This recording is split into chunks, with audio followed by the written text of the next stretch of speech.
Nang mabilanggo ako, natuto akong magtiis kung anong pagkaing inihahain sa amin. Natuto akong sumunod sa mahabang oras ng pagbubungkal ng lupa. At natuto akong tiisin ang nakaiinip na paglipas ng bawat oras.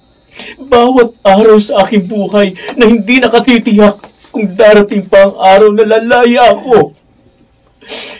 Ngayong nakaharap na kitang muli, isa lang ang pakiusap ko.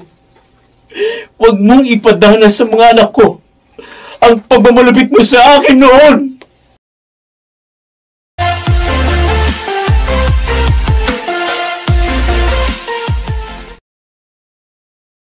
Ako si Mercedita. Mamo! Isa kang demonyo! Ayun! Ano pa nangyayari sa'yo? Bigla ka na lang nanakit. At saan ka magaling? Kinausap ko si Hilario at hindi ako makapaniwala sa mga nalaman ko. Napakawalang iya mo, Darwin! Nagawa mo yun sa akin! Ikaw palang dahilan ng pagkasira ng buhay ko! Ikaw pala! Yun ba ang sinabi niya sa'yo? Oo! At alam kong totoo ang lahat ng yun.